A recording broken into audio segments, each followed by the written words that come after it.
प्यारे बच्चों, good morning. जैसे कि हमने कल डिस्कस किया था, थोड़ा सा ये क्वेश्चन मेरे दिमाग में नहीं आया बाई चांस कल, लेकिन आज जो है मैं एकदम से बैठा हुआ था तो एकदम से मेरे दिमाग में आया कि क्यों ना ये क्वेश्चन भी डिस्कस किया जाए।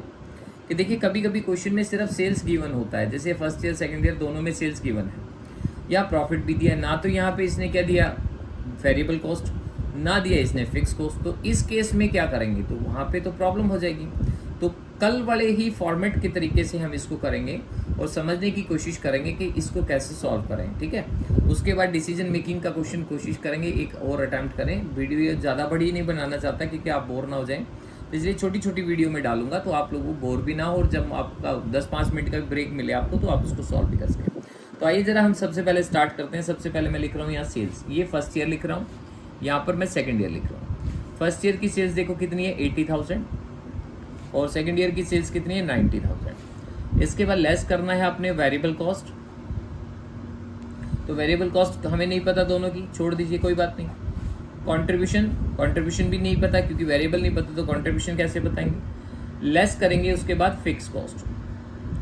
तो फिक्स कॉस्ट कैसे, वो तो पता नहीं, लेकिन ये पता है कि ये दोनों फिक्स कॉस्ट इसकी और इसकी सेम आनी चाहिए, तभी हमारा आंसर वेरीफाई होगा। हमें जो पता है वो दूसरी चीज़, वो क्या है, प्रॉफिट। प्रॉफिट क्या है, पहले साल के केस में कितना है, 10,000, और दूसरे साल के केस में कितना, 14,000। क्वेश्चन में पूछा ब्रेक इवन, भाई पहले ये तो पता हो कि इनका आंसर क्या है, तभी तो ब्रेक इवन निकालेंगे हम लोग। तो पहले इनका आंसर निकालेंगे। तो आपको मैंने कल पीवी रेशियो का फॉर्मूला सिखाया था बेटे। पीवी रेशियो का फॉर्मूला क्या है हमारा, C/S इंटू में 100। तो इसका एक दूसरा और फॉर्मूला है, चेंज इन प्रॉफिट ऊपर रखो और अपॉन में चेंज इन सेल्स ये नीचे रखो और इनटू में 100 कर दो, तो ये आपका परसेंटेज आ जाएगा कि कितना परसेंट। तो ये पीवी रेशियो का फॉर्मूला है। पीवी रेशियो मैं फिर से रिपीट कर देता हूँ, प्रॉफिट वॉल्यूम रेशियो होता है, और ये प्रॉफिट वॉल्यूम रेशियो का मतलब है कि आपका कंट्रीब्यूशन कितने परसेंट है सेल का।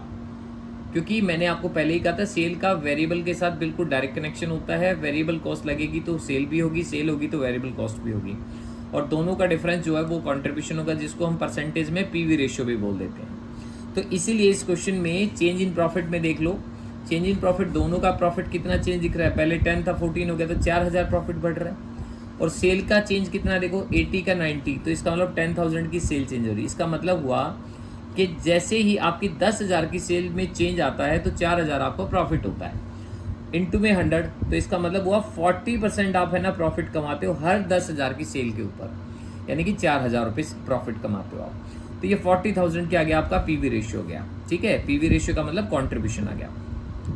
अब आपने क्या करना है, ये कंट्रीब्यूशन की हेल्प से हम क्वेश्चन करेंगे। तो अब आप ध्यान से समझिए, अगर मैं सेल को मान लूँ 100%, ठीक है, कंट्रीब्यूशन है 40%, तो इसमें से क्या लेस करूँ कि ये 40 बन जाए, तो सिंपल सी बात है, ये 60 हो गया, तभी तो ये 40 बचेगा। तो इसीलिए 80,000 का 60% आपकी वेरिएबल लगेगी, चाहे आप किसी भी लेवल पे जाके काम कर लो। तो इसका मतलब 80,000 का 60% अगर मैं देखूँ तो 8 से 48,000 रुपया हो गया आपका वेरिएबल, और इसमें से 48,000 रुपये लेस करूंगा तो कितना बचा, 32,000। अब 32,000 में से क्या लेस करूँ कि 10,000 बच जाए मेरा, तो सिंपल सी बात है, ये गायब है, तो इसमें मैं क्या करूँगा, 32,000 में से 10,000 प्रॉफिट हटा दूँ, तो बाकी सारी क्या होगी, मेरी फिक्स कॉस्ट। तो फिक्स कॉस्ट जो है, मैंने कहा कि अगर यहाँ 22 है तो यहाँ भी 22 होगी, तो मैं पहले ही यहाँ 22 लिख देता हूँ ताकि मेरा आंसर प्रूव करने में आसानी हो मुझे। अब इसके बाद पहले ही 22 लिख रहा हूँ, अगर मेरा क्वेश्चन ऊपर से गलत आएगा तो ये गलत मिलेगी मेरे को, ठीक है। अब देखो मैंने क्या कहा था, वेरिएबल कॉस्ट आपकी क्या है, 60% है। एक यूनिट बनाओगे तो भी 60 लगेगी, 2 बनाओगे तो भी 60 लगेगी, मतलब जितनी भी यूनिट आप बनाओगे 60% लगेगा, ठीक है। तो अब मान लीजिए हमारे पास क्या है, 90,000 की सेल करोगे तो 60% 9,54,000 हुआ, 54,000। तो 54 अगर मैं लेस कर दूं इसमें से, तो मेरे पास बचा 36,000। अब 36,000 कॉन्ट्रीब्यूशन में से 22 लेस मैंने पहले ही लिख दिया था, 22,000 रुपये अगर मेरा फिक्स कॉस्ट कर दूं तो बाकी बचा 14 हो गया कि नहीं हो गया हमारा।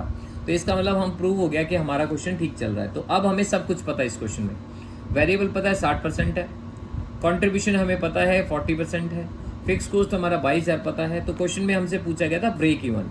तो ब्रेक इवन के केस में बेटे मैंने आपको 2 तरीके सिखाए थे कल। तो मैंने क्या कहा था, पहला क्वेश्चन क्या होता है, फिक्स कॉस्ट अपॉन में सी पर यूनिट, यानी कि कंट्रीब्यूशन पर यूनिट। तो यूनिट की तो यहाँ बात ही नहीं हो रही, तो फिर तो ये फॉर्मूला लगा के क्या करोगे आप, दूसरा मैंने कल आपको बताया था फिक्स कॉस्ट अपॉन में पीवी रेशियो, तो पीवी रेशियो भी पता है और फिक्स कॉस्ट भी पता है, अब दोनों चीज़ें पता है आपको। तब आपने क्या करना है, ये वाला फॉर्मूला लगाना। फिक्स कॉस्ट कितनी है हमारी 22,000 और वेरिएबल कॉस्ट कितनी है हमारी, पीवी रेशियो कितना है हमारा, देखो अभी निकाला हमने 40%, तो 40% मतलब 40 और ऊपर चला गया 100, तो 40 एकम 40 और इसको काटोगे तो 2.5, इसका मतलब हुआ 2.5 को इससे गुना करेंगे तो 55,000 की सेल जिस दिन आप करते हो तो उस दिन आपको ना तो प्रॉफिट होगा ना लॉस होगा, लेकिन हम तो प्रूव किए बिना मानेंगे क्यों।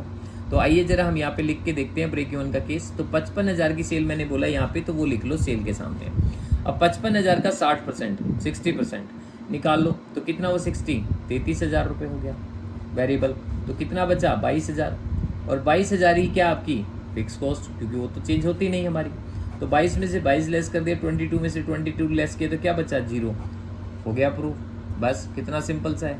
अब डिसीजन मेकिंग का क्वेश्चन और देखेंगे आप, ठीक है। तो ये क्वेश्चन आप एक बार और अच्छे से समझ लेना, इसके बाद नेक्स्ट क्वेश्चन में वीडियो अपलोड करूंगा अभी डिसीजन मेकिंग का, ठीक है। Thank you.